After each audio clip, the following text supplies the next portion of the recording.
ابو ہریرہ رضی اللہ عنہ سے روایت ہے کہ رسول اللہ صلی اللہ علیہ وسلم نے فرمایا، ایک مسلمان کی ہر چیز دوسرے مسلمان پر حرام ہے، اس کا خون اور اس کا مال اور اس کی عزت و آبرو۔ ایک اور جگہ پر آتا ہے کہ نبی صلی اللہ علیہ وسلم نے منا میں صحابہ سے مخاطب ہو کے فرمایا، تم جانتے ہو یہ کون سا دن ہے؟ انہوں نے کہا اللہ اور اس کا رسول بہتر جانتے ہیں۔ کیا انہیں نہیں پتا تھا؟ لیکن صحابہ احترام میں ایسا کہہ رہے ہیں۔ تو آپ نے فرمایا یقیناً یہ حرمت والا دن ہے۔ پھر آپ صلی اللہ علیہ وسلم نے پوچھا کیا تم جانتے یہ کون سا مہینہ ہے؟ انہوں نے کہا اللہ اور اس کا رسول بہتر جانتے ہیں۔ تو آپ نے فرمایا یہ حرمت والا مہینہ ہے۔ پھر آپ نے پوچھا تم جانتے یہ کون سا شہر ہے؟ انہوں نے کہا اللہ اور اس کا رسول بہتر جانتے ہیں۔ تو آپ نے فرمایا یہ حرمت والا شہر ہے۔ پھر فرمایا بے شک اللہ نے تمہارے خون، تمہارے مال، تمہاری عزتیں آپس میں تمہارے لیے اسی طرح حرام کی ہیں جس طرح تمہارے اس دن، تمہارے اس مہینے اور تمہارے اس شہر کی حرمت ہے۔ تم اس دن کو محترم سمجھتے ہو، اس مہینے کو محترم سمجھتے ہو، اس جگہ کو محترم سمجھتے ہو، لیکن یاد رکھو مومن کا احترام اس سے بڑھ کے ہے۔ ان احادیث کی روشنی میں اور آپ اپنے دلوں کا جائزہ لیں، کیا واقعی ہم احترام کے اس معیار پر پورے اترتے؟ سوچئے، غور کیجئے، اپنے والدین کے احترام کو دیکھیے، اپنے خاندان کے بزرگوں کو دیکھیے، اپنے سے بڑے افراد کو دیکھیے عمر میں، اپنے ساتھیوں کو، اپنے خدمتگاروں کو، ان کا کتنا احترام ہے، کیونکہ انسان تو وہ بھی ہیں۔ کچھ معلوم نہیں قیامت کے دن ان کا درجہ کہیں بلند ہو اور آپ وہ نیچے بیٹھے ہوں۔ کیا واقعی دین کی یہ روح ہمارے اندر ہے؟ ہم مسلمان کہلانے کے لائق ہیں؟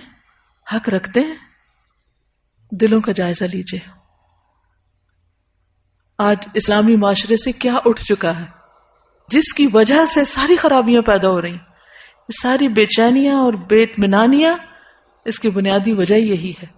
صرف آج سے اگر آپ یہ عہد کر لیں کہ کوئی بڑا ہو یا چھوٹا مجھے اس کے ساتھ عزت اور احترام سے بات کرنی ہے، تو آپ دیکھیے کہ پوری فضا ہی تبدیل ہو جائے گی۔ اور کیوں کرنا ہے؟ کیا کسی سے انعام کی خاطر؟ کسی سے کچھ حاصل کرنے کے لیے؟ نہیں۔ کیوں کریں گے ہم احترام کسی کا؟ اچھا یہ بتائیے مجھے، ہم احترام کرتے کیوں نہیں؟ احترام کیوں نہیں کرتے؟ اس کی کیا وجہ ہوتی؟ اس کے پیچھے کیا نفسیات ہوتی؟ تکبر، ایروگنس۔ ہم سمجھتے ہیں ہم اگر کسی کا احترام کریں گے، کسی کے ساتھ ہم عزت سے پیش آئیں گے تو ہم چھوٹے ہو جائیں گے، پھر دوسرے ہمارے سر پہ چڑھ جائیں گے۔ حالانکہ بہت سے اختلافات ہم احترام کی حد کے اندر رہتے ہوئے بھی حل کر سکتے ہیں۔ ضروری تو نہیں کہ کسی بھی کام کو بدتمیزی اور بد اخلاقی سے ہی کیا جائے۔ ہم امن سے، احترام سے، سکون سے، خوشی سے بہت سے معاملات کو حل کر سکتے ہیں، لیکن ہم ایسا کیوں نہیں کرتے؟ کیونکہ وہ اندر کی اصلاح نہیں ہوئی۔ بعض اوقات ہم یہ بھی کرتے ہیں کہ اگر کوئی میری عزت کرے گا تو میں اس کی عزت کروں گی، کنڈیشنل شرط رکھ دیتے ہیں، کیونکہ اس نے نہیں کی لہٰذا مجھ پر بھی فرض عائد نہیں ہوتا۔ اور ایگو، برا گمان، جب ہمارے دل میں کسی کا احترام نہیں ہوتا نا تو رویے میں آتا ہی نہیں۔ جن کے دلوں میں احترام ہوتا ہے کیا وہ نگاہوں سے بھی نہیں چھلک رہا ہوتا؟ وہ چہروں سے جھلک رہا ہوتا ہے، وہ رویوں سے پتہ چل رہا ہوتا ہے، وہ چال ڈھال سے پتہ چل جاتا ہے۔ اس کے لیے کسی خول چڑھانے کی ضرورت ہی نہیں ہوتی۔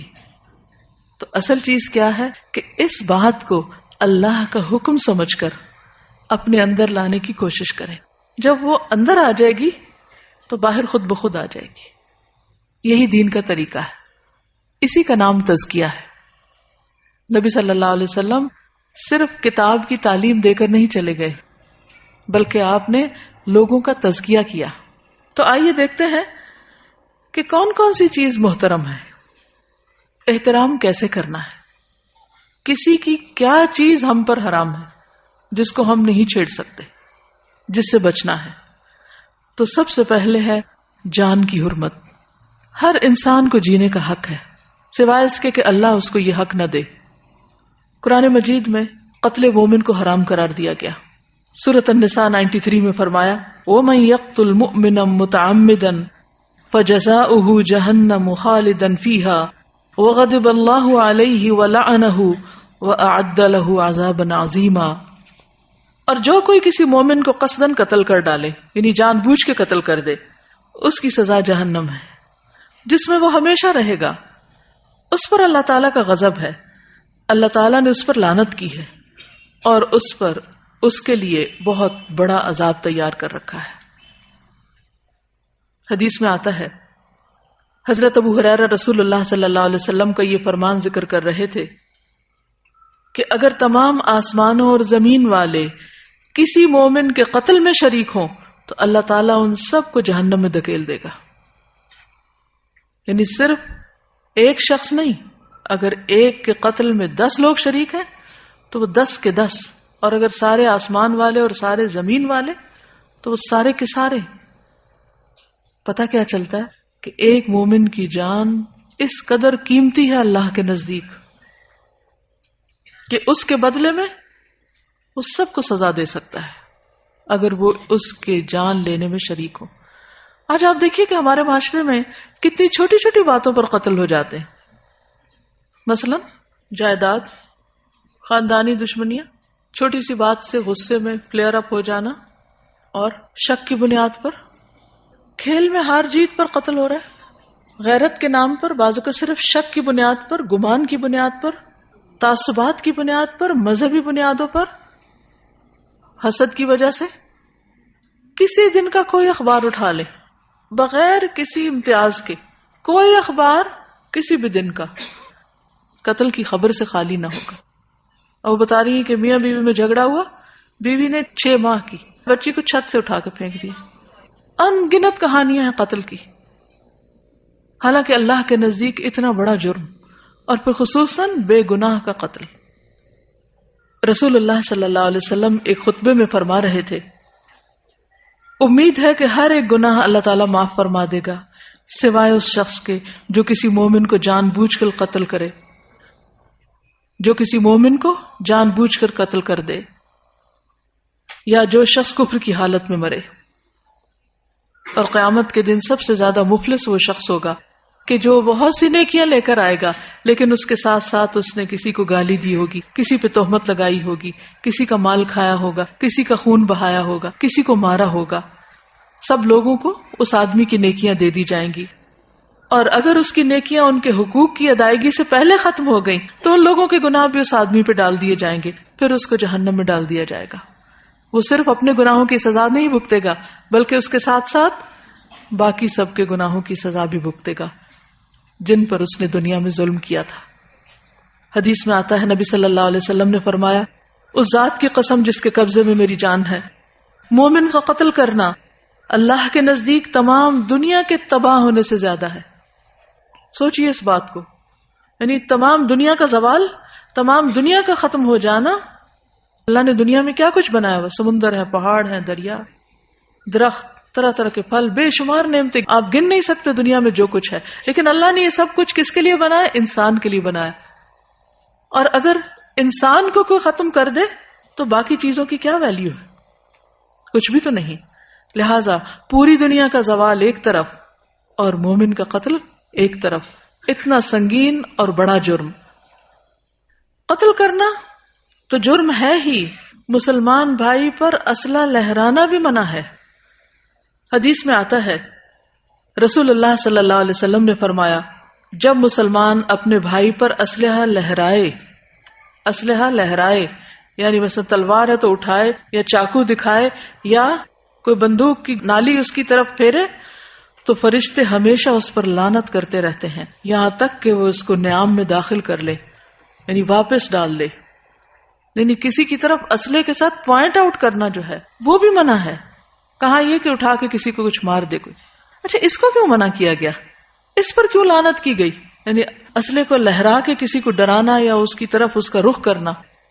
کچھ پتہ نہیں کہ کس وقت غلطی سے ہی گولی چل جائے, یا شیطان اس کو صرف کھیل کھیل میں دکھاتے ہوئے دوسرے پہ جا مارنے کی دعوت دے. خوف زدہ کرنا بھی منع ہے. میں جانتی ہوں ایک ایسی ماں کو جس کا تڑپ تڑپ کر برا حال تھا, اور اس کی وجہ صرف یہی تھی کہ دوست اکٹھے تھے, ان کے پاس اسلحہ تھا, اور وہ صرف جوک کر رہے تھے, اور اسی میں گولی چل گئی اور بچہ فوت ہو گیا. اور اس ماں کو کسی پل کسی پہلو قرار نہیں آ رہا تھا کہ یہ کیا ہو گیا. وہ جانے والا تو چلا گیا، لیکن لواحقین پیچھے جتنا تڑپتے ہیں اس تکلیف کا بھی آپ اندازہ کیجئے. اور اس میں انٹینشن نہیں تھی، قتل خطا تھا، لیکن کیا تھا؟ اس حدیث سے لا علمی کہ مذاق میں بھی یا کسی بھی طرح آپ لہراؤ بھی نہیں، نکال کے کسی کو ڈراؤ بھی نہیں. آج کل بچوں کے ٹوائز بھی بعض اوقات ایسے ہوتے ہیں، واٹر گنز جو ہیں ان میں پانی بھر کے ایک دوسرے کے اوپر پھینکتے رہتے ہیں اور وہ اسی کی پریکٹس ہوتی رہتی ہے. موویز ایسی دیکھتے ہیں، گیمز ایسی ہیں کہ جس میں باقاعدہ بیٹھ کے وہ سب کچھ اسکرین کے اوپر ہر وقت خون دیکھ رہے ہیں. تو آپ دیکھیے کہ جب اتنا کرائم دیکھا جاتا ہے تو پھر ذہن مسخ ہو کے رہ جاتے ہیں، اور پھر ان کرائمز کو کرتے وقت جھجک ہی نہیں ہوتی، حیا ہی نہیں ہوتا، کوئی خوف ہی نہیں ہوتا. بعض اوقات مائیں بچوں کی طرف جو بھی چیز ہاتھ میں ہوتی، چوری ہو، کینچی ہو، چمٹا ہو، کچھ ہو، کوئی سلائی ہو، اس سے بھی وار کرتی رہتی، اور بعض اوقات چھوٹ بھی جاتا ہے، تو اس سے بھی بچنا چاہیے. ابن عباس سے روایت ہے کہ نبی صلی اللہ علیہ وسلم نے فرمایا، لوگوں میں سب سے زیادہ مبغوض اللہ کے ہاں 3 لوگ ہیں، سخت ناپسندیدہ. نمبر 1 حرم میں ظلم کرنے والا، نمبر 2 اسلام میں جاہلیت کا طریقہ تلاش کرنے والا، اور نمبر 3 کسی شخص کا خون ناحق طلب کرنے والا، یعنی کسی شخص کے پیچھے پڑنے والا کہ وہ ملے تو اس کو مار ڈالے. ایسا شخص جو صرف تلاش ہی کر رہا ہو. بات کرتا ہے ٹارگٹ کلنگ، یعنی کچھ لوگوں نے اس کو ایک مذاق بنایا ہوا ہے یا ایک کھیل بنایا ہوا ہے، یا کچھ لوگوں کو اپنے ٹارگٹ پہ رکھا ہوتا ہے کہ فلاں فلاں کو مار ڈالنا ہے، اور اس کے لیے وہ راستے تلاش کرتے رہتے ہیں. تو ایسا شخص بھی اللہ کا انتہائی ناپسندیدہ شخص ہے کہ جو کسی کو مارنے کے درپے ہو. بے جا خون جنت کے دروازے پر رکاوٹ بن جائے گا. جندب بن عبداللہ سے روایت ہے کہ رسول اللہ صلی اللہ علیہ وسلم نے فرمایا، اگر کسی میں یہ ہمت ہو کہ وہ اپنے اور جنت کے مابین مسلمان آدمی کے خون کی ایک لب بھی حائل نہ ہونے دے، جسے وہ مرغی کے ذبح کرنے کی طرح بے قیمت سمجھ کر بہا دے، تو وہ ایسا کرے، کیونکہ وہ جب بھی جنت کے کسی دروازے پر جائے گا تو اس خون کو اپنے اور جنت کے مابین بطور آڑ پائے گا. یعنی قتل تو قتل ہے، کسی کا خون بہانا، یعنی اس کو زخمی کر کے اس کا خون بہانا جو ہے، یہ بھی جنت اور اس کے بیچ میں رکاوٹ ڈال دے گا. تو جہاں سے بھی انٹر ہونا چاہے گا دروازہ بند ہو جائے گا، یا کوئی چیز بیچ میں آئے گی کہ وہ انٹر نہیں ہو سکے گا. آپ نے بازو کا دیکھا ہوگا نا، وہ کارڈ سوائپ کر کے آپ نکل جاتے ہیں، تو اگر کارڈ میں ذرا سی بھی کوئی خرابی آئے، اسکریچ آ جائے، تو آپ کارڈ سوائپ کرتے رہتے ہیں، لیکن آپ کے لیے دروازہ نہیں کھلتا. آپ دوسری طرف سے انٹر ہونا چاہتے ہیں، تیسری اور ٹرین جا رہی ہوتی ہے اور آپ پریشان ہوتے ہیں کہ میں پیچھے رہ رہا ہوں. اس لیے کسی کے ساتھ کسی بھی قسم کی زیادتی حرام ہے. قتل حرام ہے، اسلحہ لہرانا باعث لعنت ہے، اور اسی طرح کسی کے قتل کے درپے ہونا اور اس چیز کو سوچنا یا کہنا، یہ بھی ناپسندیدہ ہے. آپ نے دیکھا ہوگا کہ بعض اوقات تکیہ کلام کے طور پر لوگ کہتے ہیں I'll kill you. سنا کبھی آپ نے؟ اس سے بھی بچیے، کیونکہ اگر آپ دن میں 10 دفعہ یہ کہہ رہے ہیں تو آپ کے اعمال نامے میں لکھا جا رہا ہے. اور بعض لفظ ہم جب بار بار بولتے ہیں تو کیا ہوتا ہے، لاشعور میں چلے جاتے ہیں، اور پھر بعض اوقات انسان اچانک ایسی کوئی غلطی کر بیٹھتا ہے کہ جس کا وہ سوچتا نہیں ہے، اس نے سوچا نہیں ہوتا، لیکن اسے وہ بھول چکا ہوتا ہے کہہ کے کہ میں یہ کہتا رہا ہوں. اب جتنی بار بھی اس نے ایسا کہا، وہ سب اس کا لکھا ہوا ہے، اس کے دل پہ اترا ہوا ہے، اس کے حافظے میں گیا ہوا ہے، اور ایک وقت وہ شعور میں اٹھ کر ایکشن میں ڈل گیا ہے. تو اس لیے اپنی لغت سے، اپنی زبان سے، اپنی گفتگو سے ایسے تمام الفاظ غصے میں بھی نہ بولے جائیں کہ جو کسی وقت عمل میں ڈھل جائے. کہتے ہیں نا واچ یور ورڈ، اپنے الفاظ کا خیال رکھیں کیونکہ وہ ایکشن بن جاتے ہیں. اس قسم کے جتنے بھی الفاظ ہیں، جیسے گو ٹو ہیل یا کوئی بھی گندے لفظ جس کے اندر ایک تکلیف دہ یا اذیت والی بات پائی جاتی، تو ہنسی مذاق میں بھی نہیں کرنے چاہیے. یہ نہیں سوچنا چاہیے کہ یہ تو ہمارے فرینک ہونے کی علامت ہے، ہم ایک دوسرے کو کچھ بھی کہہ سکتے ہیں. یہ کوئی بہادری نہیں کہ ہم ایک دوسرے کو کچھ بھی کہہ سکتے ہیں. اس میں آپ دیکھیے کہ جیسے اسپیڈی ڈرائیونگ ہے، آپ تیز رفتار گاڑی چلاتے ہیں، کیئرلیس ڈرائیونگ کرتے ہیں، کوئی بھی کام کیئرلیسلی کرتے ہیں، اپنی کسی ڈیوٹی کو پوری طرح پورا نہیں کرتے اور اس کے نتیجے میں آپ کسی مثلاً گٹر کا ڈھکن نہیں لگاتے اور جان چلی جاتی ہے تو آپ ذمہ دار ہیں. طریقہ کوئی بھی ہو سکتا ہے، وہ غفلت ہو، وہ جان بوجھ کے کرنا ہو، کیئرلیسنس ہو، ہر حال میں انسانی جان کا احترام لازم ہے. دوسروں کو قتل کرنے کے علاوہ ہمیں خود کو بھی قتل کرنے کی اجازت نہیں. بعض اوقات لوگ غصے میں آ کے، جذبات میں آ کر سوئسائڈ کی کوشش کرتے ہیں اور سمجھتے ہیں کہ اگر ہم نے خود کو ختم کر لیا تو سارے مسائل کا حل مل جائے گا، حالانکہ وہ حل نہیں. زندگی ایک بہت بڑی نعمت ہے، ہر لمحہ قیمتی ہے، جو پوری دنیا کی دولت خرچ کر کے بھی آپ واپس نہیں لے سکتے. اگر ضائع ہو جائے تو ہم یہ کہاں سے کہہ سکتے ہیں کہ آئی ایم سک and tired of my life. قتل کی ایک اور قسم اپنے ہی بچوں کو قتل کر دینا. اللہ سبحانہ وتعالیٰ قرآن مجید میں فرماتے ہیں لا تقتلوا اولادکم خشیۃ املاق. مفلسی کے ڈر سے اپنی اولاد کو قتل نہ کرو. ابارشن کے نئے نئے طریقے ایجاد ہونے کی وجہ سے بعض اوقات صرف اس لیے کسی بچے کو دنیا میں آنے سے روک دیا جاتا ہے یا آنے سے پہلے قتل کر دیا جاتا ہے کہ وہ ہمارے ساتھ رزق میں شریک ہوگا یا ہم اس کو کھلائیں گے کہاں سے، گویا رازق ہم خود بن گئے. تو قتل کسی بھی درجے پر ہو، چاہے اپنا ہو، چاہے کسی بچے کا ہو، جنین کا ہو یا کسی انسان کا ہو، مرد کا ہو یا عورت کا، بڑے کا ہو یا چھوٹے کا، سب کی جان محترم ہے. نیکسٹ ہے مال کی حرمت. ان ابی حمید الساعدی ان رسول اللہ صلی اللہ علیہ وسلم قال لا يحل لامرئ ان يأخذ مال اخیہ بغیر حقہ وذلك لما حرم اللہ مال المسلم علی المسلم. ابو حمید ساعدی رضی اللہ عنہ سے روایت ہے کہ رسول اللہ صلی اللہ علیہ وسلم نے فرمایا کسی شخص کے لیے اپنے کسی بھائی کا مال ناحق لینا جائز نہیں. کسی شخص کے لیے اپنے کسی بھائی کا نہیں، کسی دوسرے شخص کا مال ناحق لینا جائز نہیں، کیونکہ اللہ نے ایک مسلمان پر دوسرے مسلمان کا مال حرام قرار دیا ہے. کسی کا مال اس کی مرضی، اس کی اجازت کے بغیر نہیں لیا جا سکتا، وہ مال چھوٹا ہو یا بڑا ہو، تھوڑا ہو یا زیادہ ہو. بعض اوقات ہم یہ سوچ کر کہ اچھا چھوٹی سی چیز ہے، کسی کا پین ہی ہے، مثلا ہم جلدی میں ہوتے ہیں، بعض اوقات کہیں سائن کرنے پڑتے، ذرا 1 سیکنڈ کے لیے پین دیں، لیا، سائن کیے اور پین بند کر کے واپس اپنی جیب میں، جس کا ہے اس کو نہیں دیا، اور وہ منہ دیکھ رہا ہے کہ اب میں مانگوں تو بدلحاظ کہلاؤں گا. تو ناسمجھی میں، غفلت میں یہ چونکہ عادتیں پڑ جاتی ہیں نا کہ کیئر نہ کرنا. اور پھر اگر کوئی مانگ بیٹھے، بعض اوقات کسی سے ادھاری چیز لیتے ہیں، اگر وہ مانگ بیٹھا تو اس کو مائنڈ کر جاتے کہ تم اتنے بخیل ہو. تو کسی کے لیے بھی یہ جائز نہیں کہ وہ اس کی رضامندی، اس کی خوشی کے بغیر اس کی کوئی بھی چیز لے. یعنی اگر کسی کی کوئی چیز استعمال کے لیے بھی لینی ہے تو اس سے اجازت لینی چاہیے.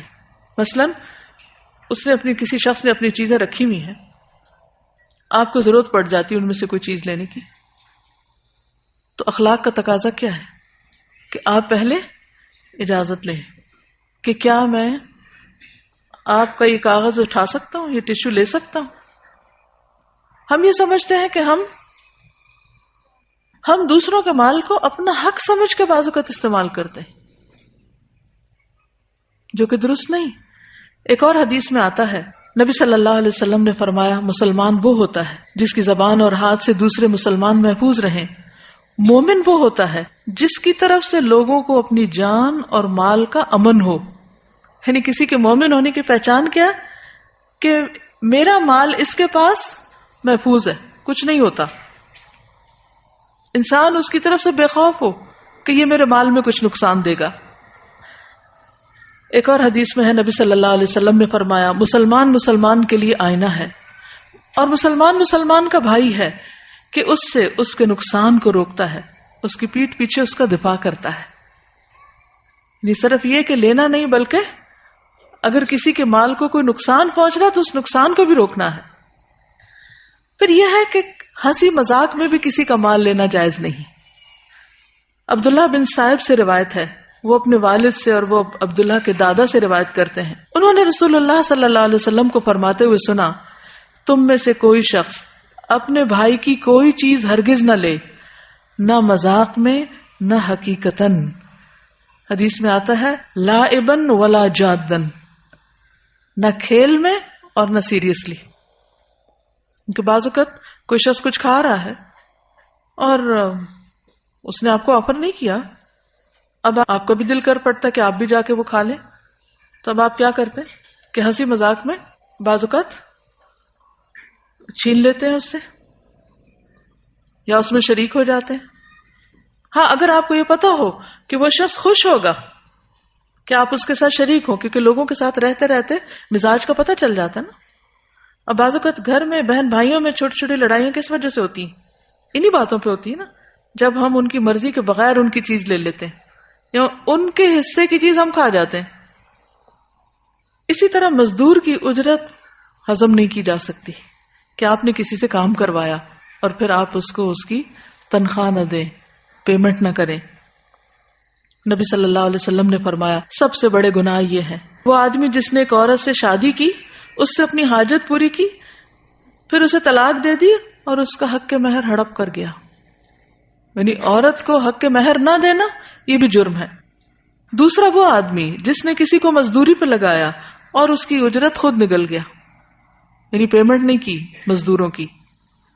تیسرا وہ آدمی جس نے کسی چوپائے کو بے فائدہ قتل کر دیا ایسے ہی مذاق میں.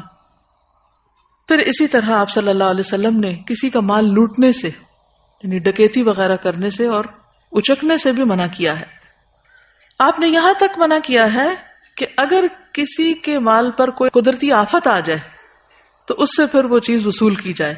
نبی صلی اللہ علیہ وسلم نے فرمایا جو شخص پھل فروخت کرے پھر اس پر کسی قسم کی آفت نازل ہو جائے، مثلا کوئی سیلاب آ گیا یا کوئی اور اسی طرح کی تباہی ہو گئی، تو وہ اپنے بھائی کا مال وصول نہ کرے. آپ صلی اللہ علیہ وسلم نے اسی طرح فرمایا آخر کار کس بات پر تم میں کوئی شخص دوسرے مسلمان بھائی کا مال کھائے، یعنی اس کو نقصان ہوا ہے اور تم مزید اس کے اوپر نقصان ڈال رہے ہو. نبی صلی اللہ علیہ وسلم نے فرمایا اگر اللہ اس درخت پر پھل نہ لگائے تو پھر تم میں سے کوئی اپنے بھائی کا مال کیسے حلال کرے گا. بعض اوقات ایسا ہوتا ہے نا کہ پھل لگنے سے پہلے باغ بیچ دیے جاتے ہیں، ٹھیکہ جو طے ہوتا ہے، سنا ہوا یہ. اب کیا ہوتا ہے کہ وہ طے ہو گیا جی اس باغ کا 10,000 روپے ملے گا. اب اتفاق یہ ہے کہ کوئی ایسی بیماری پڑی باغ کو 1 روپے کا پھل نہیں آیا. اب اللہ نے پھل اگائے نہیں باغ میں، تو یہ جس نے کانٹریکٹ کیا تھا، ٹھیکہ لیا تھا، اس کو اپنی جیب سے 10,000 دینے پڑ رہے ہیں، تو یہ بھی درست نہیں. ابو سلمہ رضی اللہ عنہ سے روایت ہے حضرت سعید نے فرمایا میں نے نبی صلی اللہ علیہ وسلم کو یہ فرماتے ہوئے سنا ہے کہ جو شخص ناحق کسی زمین پر ایک بالشت بھر قبضہ کرتا ہے اس کے گلے میں زمین کا وہ ٹکڑا 7 زمینوں سے توق بنا کر اس کے اندر ڈالا جائے گا. صرف ایک بالشت ناحق زمین پہ قبضہ، اس کی سزا قیامت کے دن کیا ہوگی؟ 7 زمینوں کو ایک ہار کی شکل میں، یعنی اس کا پورا بوجھ اس شخص کے گردن میں ڈال دیا جائے گا توق بنا کر. اور جو شخص کسی قوم کی اجازت کے بغیر ان سے موالات کی نسبت اختیار کرتا ہے اس پر اللہ کی لعنت ہے. جو شخص قسم کھا کر کسی مسلمان کا ناجائز طور پر مال حاصل کرتا ہے اللہ اس میں کبھی برکت نہیں دیتا. تو اس میں خاص طور پر 2 باتیں، ایک تو یہ کہ قسم کھا کر کسی سے کچھ نہیں لینا جو حق نہ بنتا ہو، کیونکہ اس میں کبھی بھی برکت نہیں ہوگی. اور دوسرے یہ کہ زمین بھی مال ہی کی ایک قسم ہے، جہاں کسی کا کوئی مال مثلا روپیہ پیسہ سونا یا کوئی کھانے پینے کی چیز اٹھانا منع ہے، اسی طرح زمین جو کہ اٹھائی تو نہیں جا سکتی لیکن اس پر ناجائز قبضہ کر لینا، جو آپ کا حق نہیں اسے اپنا بنا لینا، یا یہ کہ حقداروں کو حق نہ دینا. بعض اوقات ایسا ہوتا ہے نا کہ جائیداد تقسیم ہی نہیں کی جاتی. ہمارے معاشرے میں خاص طور پر عورتوں کو حق نہیں دیا جاتا، اس سے بھی منع کیا گیا ہے. یہ ظلم کی قسم ہے، یہ حرمتوں کی خلاف ورزی ہے. ایک اور حدیث میں ہے آپ صلی اللہ علیہ وسلم نے فرمایا جس شخص نے جھوٹی قسم کے ساتھ کسی مسلمان کا مال حاصل کیا اس کے دل پر ایک سیاہ نقطہ ہوگا جس کو قیامت تک کوئی چیز تبدیل نہیں کر سکتی. یعنی جب کوئی چوری کرتا ہے، چوری یا ناجائز طور پر مال لیتا ہے، تو اس کا نقصان کیا ہوتا ہے؟ دل پر سیاہی آ جاتی، وہ سیاہی اتر ہی نہیں سکتی قیامت تک، سیاہی رہے گی جب تک انسان اس کو لوٹا نہ دے، توبہ نہ کر لے، اپنے مال سے نکال نہ دے۔ دیکھیے بعض لوگ ہیبیچل ہوتے ہیں، ان کو ایک عادت ہوتی ہے کسی نہ کسی کے مال میں ہاتھ ڈالنے کی، کچھ نہ کچھ اٹھانے کی۔ وہ کسی ریڑھی کے پاس سے گزریں گے، وہاں سے کچھ اٹھا کے کھا لیں گے، وہ کسی شاپ میں جائیں گے، وہاں سے کچھ اٹھا کے جیب میں ڈال لیں گے، وہ کسی باغ میں سے گزر رہے گے، وہاں سے اور کچھ نہیں پھول ہی توڑ لیں گے، وہ بھی تو کسی کا ہے نا، ہمارا تو نہیں۔ کسی آفس میں کام کر رہے ہوں گے، وہاں سے پیپر اٹھا کے گھر لے جائیں گے، اسٹیشنری چرا کے گھر لے جائیں گے۔ آپ سوچئے تو صحیح کہ کتنی قسمیں ہیں ان سب چوریوں کی۔ بعض اوقات نیبرز نے اپنے کچھ پھلدار درخت لگائے ہوئے ہیں اور وہ سو رہے ہیں اندر، گلی محلے کے بچے سارے اکٹھے ہو کر جا کر توڑ کے سب کچھ ختم کر کے ہضم کر دیتے ہیں، کھائے پیے نہ بھی ضائع کر دیتے ہیں۔ کون ان کی تربیت کرے گا؟ کون ان کو بتائے گا کہ یہ غلط ہے؟ اور جب بچپن سے بچوں کے منہ کو حرام لگ جاتا ہے، ناجائز کسی کی چیز اٹھا کے کھانے کی عادت پڑ جاتی، تو پھر بڑے ہو کر ان کو تمیز نہیں رہتی۔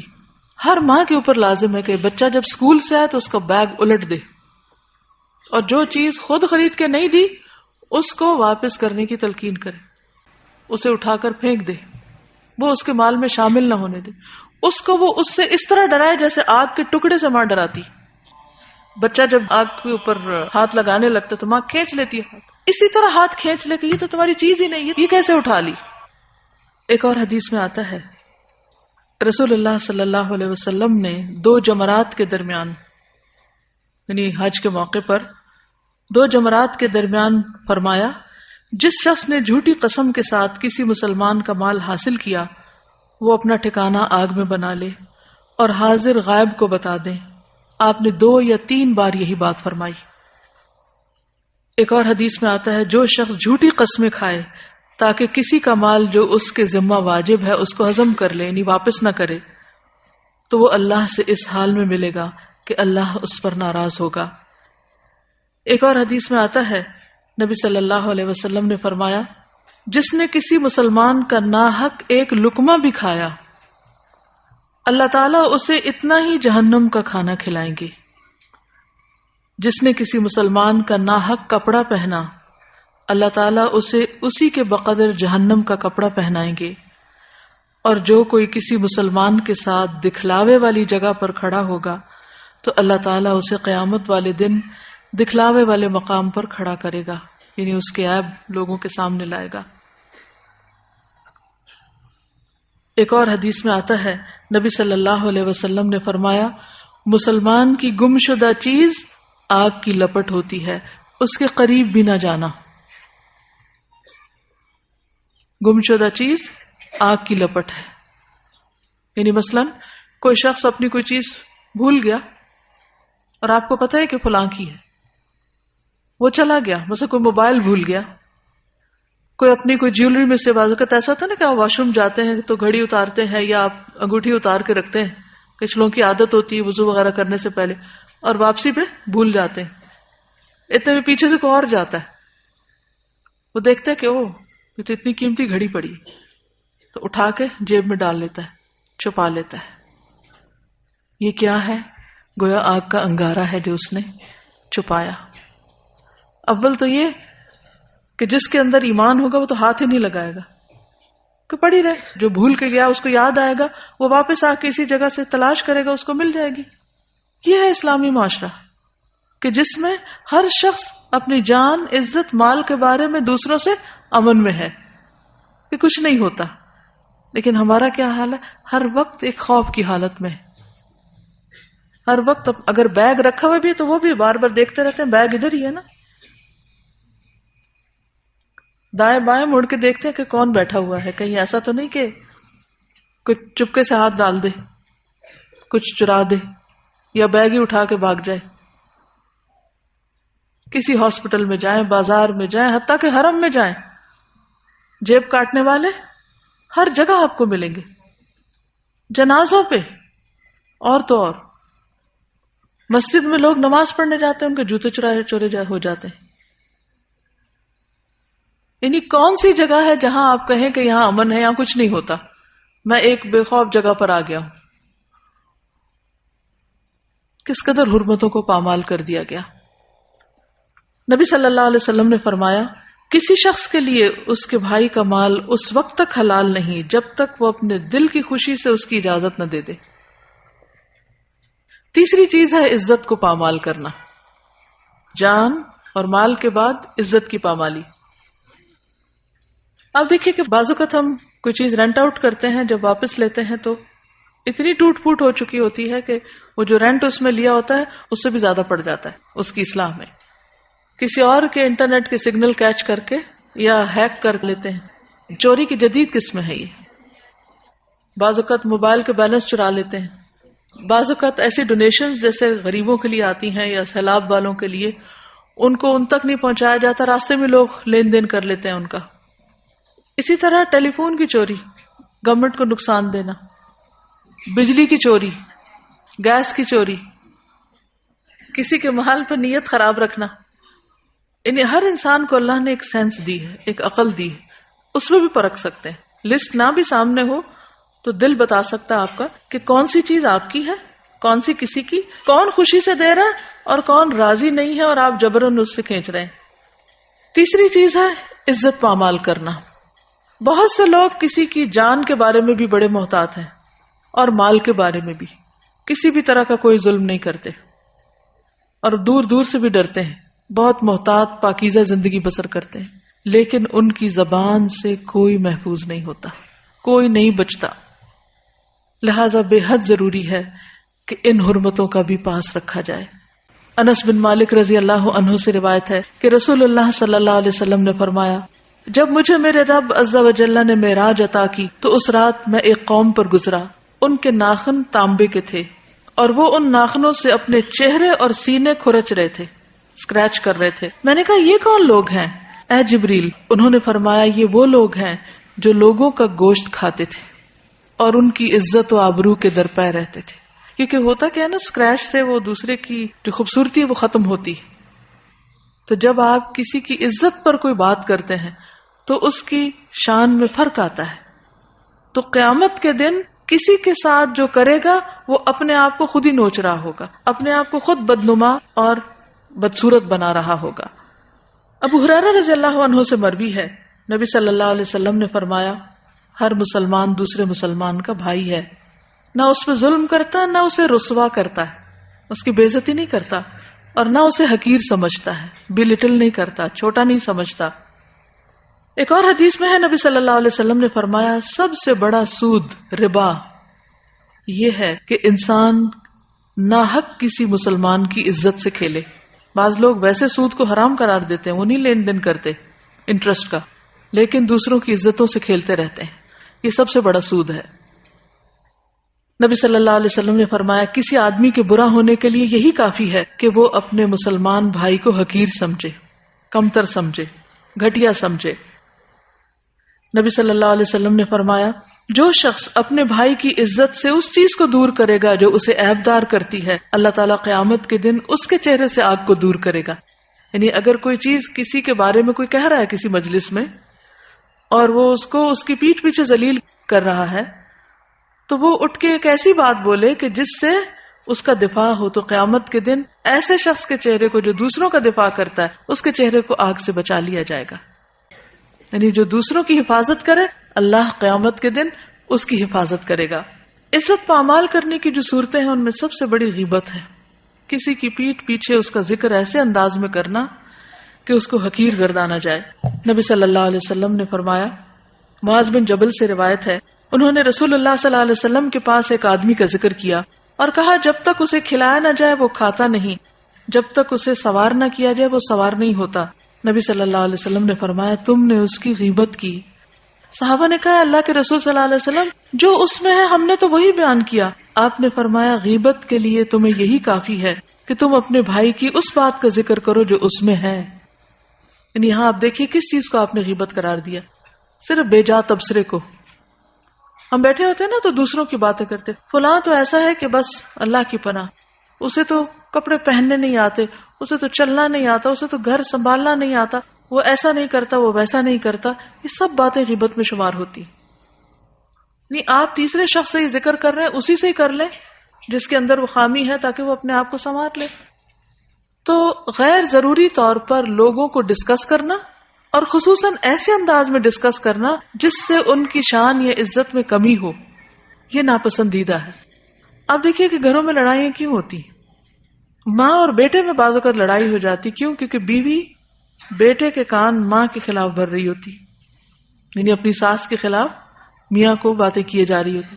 یا پھر بیٹا گھر آتا ہے اور بہو کسی کام کو لگی ہوئی ہے تو ماں اس کے پاس بیٹھ کر سارے دن کی شکایتیں بہو کی لگا رہی ہے. اب نتیجہ کیا ہوگا؟ میاں کا موڈ آف ہو جائے گا. جب وہ اٹھے گا اپنی بیوی کو دیکھے گا تو اس کو سخت بری نظر آئے گی. کہاں گئی محبتیں، کہاں گئی چاہتیں، کہاں گئے اچھے تعلقات؟ کس نے ظلم کیا؟ اس نے جس نے حق اور ناحق دونوں طرح. بعض چیزیں ہوتی ہیں ان کو ذکر کرنا بھی منع ہے، تو جو ہوتی نہیں وہ تو بہتان ہے، وہ تو اس سے بڑا الزام ہے، اس سے بڑی عزت کی پامالی ہے. اس بنا پر گھروں کے گھر ختم ہو کے رہ جاتے ہیں، طلاقوں تک نوبتیں آتی ہیں، اور آئندہ نسلیں برباد ہو کے رہ جاتی ہیں. ہر طرح کا سکون برباد ہو جاتا ہے. پھر اسی طرح کسی کے بارے میں، کسی کی شکل یا کسی کے قد یا کسی کے حال حلیے پر ناروا بات کرنا، خواہ وہ حقیقت ہی کیوں نہ ہو. حضرت عائشہ کہتی ہیں کہ میں نے نبی صلی اللہ علیہ وسلم سے کہا، آپ کو صفیہ میں یہی کافی ہے کہ وہ ایسے اور ایسے ہے. انہوں نے صرف ان کے چھوٹے قد کا ذکر کیا. آپ نے فرمایا، تم نے ایسا کلمہ کہا ہے اگر سمندر میں ڈال دیا جائے تو وہ بھی کڑوا ہو جائے. یعنی تمہیں حق نہیں کہ تم کسی کے قد پہ بات کرو، کیونکہ قد کسی نے خود تھوڑی بنایا ہے. خصوصاً آپ دیکھیں کہ جب رشتوں کا لین دین ہوتا ہے اس وقت لوگ ایک ایک عضو کو ڈسکس کر رہے ہوتے ہیں. بھویں ایسی ہیں اور ناک ایسا ہے اور دانت ایسے ہیں اور چال ایسی ہے اور قد اتنا ہے اور جسم ایسا ہے. ٹھیک ہے، اگر آپ نے کسی کی ڈسکرپشن دینی ہے تو جہاں ضرورت ہے متعلقہ شخص کو دیجئے، لیکن بھری محفلوں میں کسی کو ڈسکس کرنے کا تو کچھ بھی جواز نہیں. پھر اسی طرح آپ صلی اللہ علیہ وسلم کے سامنے کسی کی نقل اتاری گئی. آپ نے فرمایا، مجھے پسند نہیں کہ میں کسی کی نقل اتاروں، خواہ مجھے اتنا اور اتنا مال ہی کیوں نہ ملے. یعنی بڑی سے بڑی چیز بھی ملے تو میں کسی کی نقل نہیں اتاروں گا. لہذا کسی کے لہجے کی نقل، کسی کی چال کی نقل، کسی کی بات کی نقل، یہ بھی ناپسندیدہ چیزوں میں سے، یہ بھی احترام کے منافی ہے. پھر اسی طرح کسی کی چغلی کرنا، کیونکہ اس سے نفرتیں پھیلتی ہیں. ایک اور روایت میں جو لوگوں کے درمیان فساد پیدا کرے، یعنی کسی کے پاس آ کر وہ بات بیان کرنا جس سے اس شخص اور جس کی بات کہی گئی ان کے درمیان لڑائی ہو جائے. یعنی لوگوں میں پھوٹ ڈلوانا، فساد کرنا، یہ بھی بدترین عادت ہے. آپ صلی اللہ علیہ وسلم 2 قبروں کے پاس سے گزرے جن کو عذاب قبر ہو رہا تھا. آپ نے فرمایا کسی بڑی بات پہ نہیں، ان میں سے ایک چغل خور تھا، چغلیاں کھاتا تھا، اس بنا پر اسے قبر میں ہی سزا مل رہی ہے. یعنی ایک جگہ سے دوسری جگہ بات پہنچانا، کہیں دیکھی کوئی چیز تو جا کے فوراً شکایت لگانا. یہ جو شکایتیں لگانا ہے نا، اور دوسروں کے بارے میں بدگمان کرنا، یہ بھی اسی میں شامل ہو جاتا ہے. عبد الرحمن بن غنم کہتے ہیں، نبی صلی اللہ علیہ وسلم نے فرمایا، اللہ کے بہترین بندے وہ ہیں جنہیں دیکھ کر اللہ یاد آ جائے، اور بدترین بندے وہ ہیں جو چغل خوری کرتے ہیں، دوستوں کے درمیان تفریق پیدا کرتے ہیں، دوستوں کو لڑاتے ہیں، باغی، بیزار اور متعنت ہوتے ہیں، ہٹ دھرم قسم کے لوگ. نبی صلی اللہ علیہ وسلم نے فرمایا، بنی آدم کے اعمال ہر جمعرات کو پیش کیے جاتے ہیں، اور کسی قطع رحمی کرنے والے کے اعمال قبول نہیں کیے جاتے. جو رشتوں کو کاٹے ہوئے ہوتے ہیں، آپس میں ناراض ہوتے ہیں، وہ جو نیکیاں کرتے بھی ہیں وہ سٹک ہوتی ہیں، رستے میں ہی رکی رہتی ہیں. جیسے آپ کے پارسل گم ہو جاتے ہیں تو یہاں سے تو آپ نے سب کچھ اپنا مال اکٹھا کر کے بھیج دیا لیکن آگے نہیں پہنچا. کبھی ہوا آپ کے ساتھ ایسے کہ آپ نے کسی کو کچھ بھیجا اور وہ وہاں تک نہ پہنچ؟ کبھی اس کیفیت کو یاد کریں کہ آپ نے بڑی چاہت سے کچھ پیک کر کے اچھا خوبصورت بنا کے کسی کے لیے کچھ روانہ کیا، اور یہاں تو یہ آپ سارے اعمال اپنے لیے روانہ کر رہے ہیں، اپنی آخرت کے لیے، اور جب آپ نے چیک کیا تو وہ ملا ہی نہیں. اس وقت کیا کیفیت ہوتی؟ وہ پارسل نہیں ملا، وہ فلاں چیز نہیں ملی. جی ہاں، یہ جو کچھ بھیج رہے ہیں وہ رستے میں کھڑا ہے، کیونکہ آپ اپنے ہی رشتہ داروں کے ساتھ تعلق کاٹے ہوئے ہیں. آپ کی بول چال بند ہے. یہ بھی احترام میں کمی کا ایک حصہ ہے. نبی صلی اللہ علیہ وسلم نے فرمایا جس نے قطع رحمی کی وہ مرنے سے پہلے اس کا وبال دیکھ لے گا. یعنی جو رشتوں کو کاٹے گا وہ اس کا نقصان دنیا میں دیکھ کے مرے گا. یعنی کچھ گناہ ایسے ہیں جن کی سزا دنیا میں انسان کو مل جاتی ہے. آپ نے فرمایا کسی کے لیے جائز نہیں کہ 3 دن سے زیادہ اپنے مسلمان بھائی سے قطع تعلق ہی کرے. اگر وہ اس حال پر رہیں گے تو جو پہلے رجوع کرے گا اس کا پہل کرنا اس کے لیے کفارہ بن جائے گا اس غلطی کا. اگر دوسرے نے اس کو سلام کیا اور اس نے جواب نہ دیا تو سلام کرنے والے کو تو فرشتے جواب دیں گے اور رد کرنے والے کو شیطان. اور اگر دونوں قطع تعلقی کی حالت میں مر گئے تو جنت میں اکٹھے نہ ہو سکیں گے. پھر اسی طرح حسد کرنا، کسی سے بغض رکھنا، نفرت کرنا. پھر اسی طرح کسی کو اچانک ڈرانا، یہ بھی منع ہے. یا گھبراہٹ میں ڈالنا، پریشان کرنا. نبی صلی اللہ علیہ وسلم کے ساتھ لوگ سفر میں تھے جن میں سے ایک شخص سو گیا تو ان میں سے بعض اس کی رسی کی طرف گئے جو اس کے ساتھ تھی اور وہ اسے لے گیا، یعنی اس کی چیز اٹھا کے لے گئے. وہ آدمی گھبرا گیا. آپ نے فرمایا کسی مسلمان کے لیے جائز نہیں کہ وہ کسی کو گھبراہٹ میں مبتلا کرے. ہم بعض اوقات کیا کرتے ہیں، اچانک ایک دم دھماکہ کرتے ہیں کسی کے سر پہ جا کے اور اس کو ڈرا دیتے ہیں. بعض اوقات ہارٹ اٹیک تک ہو جاتے ہیں لوگوں کو جب ان کو خوف زدہ کرتے ہیں. بعض اوقات کسی کی چیز اٹھا کے چھپا دیتے ہیں صرف مذاق کے لیے کہ اچھا اٹھے گا تو پریشان ہوگا. تو اس قسم کی پریشانی میں کسی کو مبتلا کرنا بھی درست نہیں. آپ صلی اللہ علیہ وسلم سے کسی نے کہا کہ مجھے وصیت کیجیے. آپ نے فرمایا کسی کو نیکی کرتے ہوئے اس سے معمولی نہ سمجھو، خواہ کسی تنہا آدمی کی گھبراہٹ اس کے ساتھ رہ کر دور کرنا. بعض اوقات ایسا ہوتا ہے نا کہ کوئی شخص گھبرا رہا ہوتا ہے تو آپ اس کے پاس چلے جاتے ہیں. جیسے کوئی فوت ہو گیا تو آپ اس کی تعزیت کے لیے چلے گئے، یا ویسے کوئی پریشان ہے، غمگین ہے، دکھی ہے تو اس کی گھبراہٹ دور کرنے کے لیے اس کو کمپنی دینا جو ہے یہ بھی ایک نیکی ہے. پھر عزت پامال کرنے میں گالی دینا بھی آتا ہے. نہیں کسی کو گالی دینا، تانا دینا. فرمایا مومن کو گالی دینا فسق ہے، یعنی نافرمانی کا کام ہے. آپ صلی اللہ علیہ وسلم نے فرمایا جب کوئی شخص اپنے بھائی کو اے کافر کہتا ہے، یعنی کسی کو کافر کافر کہتا ہے تو وہ اس کے قتل کی طرح ہے، وہ اس کے قتل کی طرح ہے. اور مومن پر لعنت کرنا اس کے قتل کی طرح ہے. کسی پہ لعنت بھی نہیں کی جا سکتی. نبی صلی اللہ علیہ وسلم نے فرمایا میں تمہیں وصیت کرتا ہوں کہ تم لعن طعن کرنے والے نہ بنو. فرمایا زیادہ لعنت کرنے والے قیامت کے دن شفاعت کرنے والے نہیں ہوں گے اور نہ ہی گواہی دینے والے. پھر اسی طرح کسی کو آر نہ دلائیں. آر دینا کیا ہوتا ہے؟